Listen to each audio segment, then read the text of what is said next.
পরীক্ষা শেষ, আপনি এখন ভার্সিটিতে পড়েন, এই বইগুলো তো আপনার কোনো কামে দিব না। আপনি তো জানেন আমার বাপের রিক্সা চালায়, এত দামি দামি বই কিনা পড়ালেখা করার মতো ক্ষমতা আমার নাই।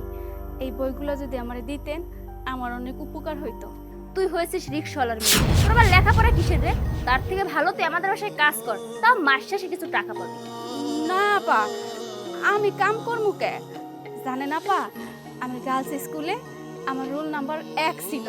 আমি সব সময় পড়ালেখায় অনেক ভালো ছিলাম, তাই আমার অনেক স্বপ্ন আমি পড়ালেখা কইরা একদিন অনেক বড় ডাক্তার হবো। এই জন্য কইতেছিলাম আমার স্বপ্নটা আমি পূরণ করতে চাই। আপনি যদি আমার এই বইগুলো দিয়ে একটু সাহায্য করতেন। রিক্সাওয়ালার মেয়ে হয়ে আবার ডাক্তার হওয়ার স্বপ্ন দেখিস, তাই না? শোন, তোকে বইগুলো দিয়ে কি আমার কোনো লাভ আছে? কোনো লাভ নেই। তার থেকে ভালো এই যে বাঙ্গারিওয়ালা এসেছে, তার কাছে আমার বইগুলো বিক্রি করে দিলে আমি 1-1.5 টাকা পাবো। ম্যাডাম, আমার বইগুলো দেন না, এই বইগুলো দিলে আমার অনেক উপকার হবো। আপনার হাতে ধরতেছি, ম্যাডাম দেন বইগুলো আমার দেন।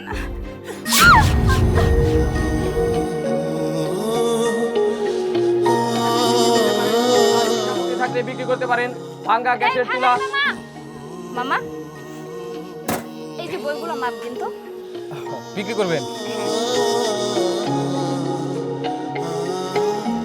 কত করে কেজি? 20 টাকা। 20 টাকা? আচ্ছা ঠিক আছে। মামা, কয় কেজি হয়েছে? 7 কেজি ম্যাডাম। 20 টাকা করে হইলে 140 টাকা। আচ্ছা এই যে। আচ্ছা ঠিক আছে।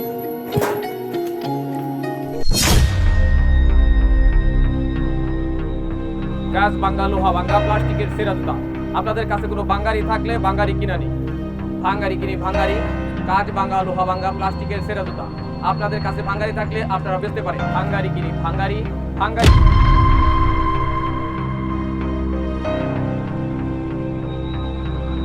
পুরনো ডাম ভাঙ্গা, প্লাস্টিক সব কিছু থাকলে আপনারা ভাঙ্গারি হিসেবে বিক্রি করতে পারেন। ওই মাইয়া, এদিকে আও তো।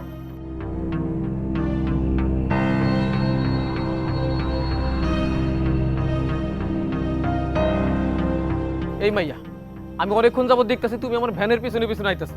কেন, কিসের জন্য? আসলে কিছুক্ষণ আগে একটা আপা এক সেট পুরান ইন্টারমিডিয়েটের বই বেচলো না, আমার ওই বইগুলো খুব দরকার। ওই বইগুলোর লেগেই আমি আপনার পিছনে পিছনে ঘুরতেছি।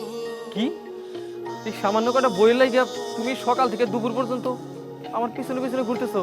আমি আমার 20 বছরের ভাঙ্গারি জীবনে এইরকম ভালা ছাত্রী দেখি নাই যে সামান্য কটা বইয়ের লাইগা এত কষ্ট করবার পারে।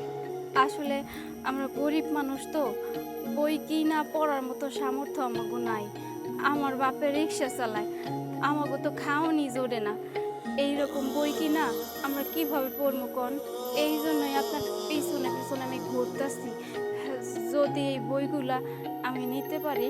মাগো, তোমার দেখেই বোঝা যাইতেছে তুমি বড় হইয়া অনেক বড় মানুষ হইবা। শোনো মা, এই যেখানে বই আছে, তোমার যে যে বই দরকার সবগুলো তুমি নিয়ে যাও। এর জন্য তোমার টাকা দিতে হইব না। সত্যি কইতাছেন? এই বইগুলো আমি নিতে পারি? চাচা, আপনার অনেক ধন্যবাদ। আপনি নিজেও জানেন না আপনি আমার কত বড় উপকার করলেন। আপনার এই ঋণ আমি কোনোদিনও ভুলবো না। আমি তাহলে যাই চাচা।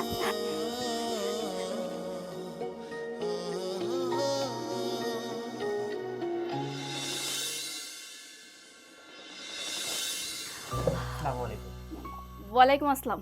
এটা তো সাথী আপার বাসা, তাই না? জি, এটাই সাথী ম্যাডামের বাসা। উনি কি ভিতরে আছেন? জি, ভিতরে আছেন, কিন্তু উনি তো অনেক অসুস্থ। অনেক দিন যাবত ওনাকে ডাক্তার দেখাচ্ছেন, কিন্তু কোনো কিছুতে কাজ হচ্ছে না। আচ্ছা ঠিক আছে।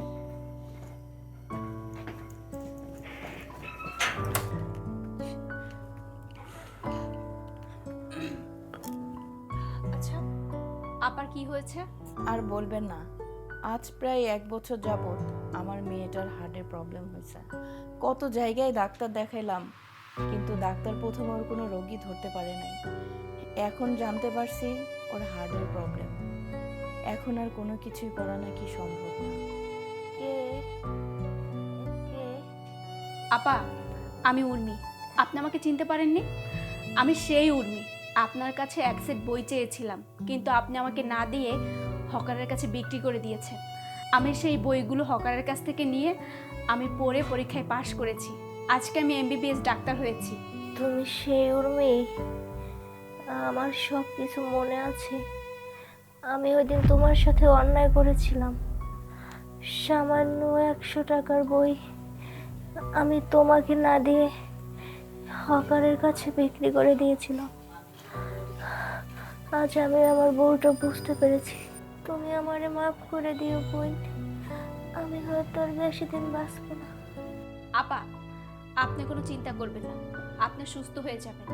কারণ আমি একজন কার্ডিওলজিস্ট। আমি আপনাকে ঢাকায় নিয়ে যাব। ঢাকায় নিয়ে গিয়ে আপনাকে চিকিৎসা করে সুস্থ করে তুলব। আপনি কোনো চিন্তা করবেন না। সত্যি বলছেন? আপনি যদি এই কাজটা করেন আমি আপনার কাছে চিরকৃতজ্ঞ থাকবো। আন্টি, আপাকে ঢাকা নিয়ে যাবার ব্যবস্থা করুন। ধরুন।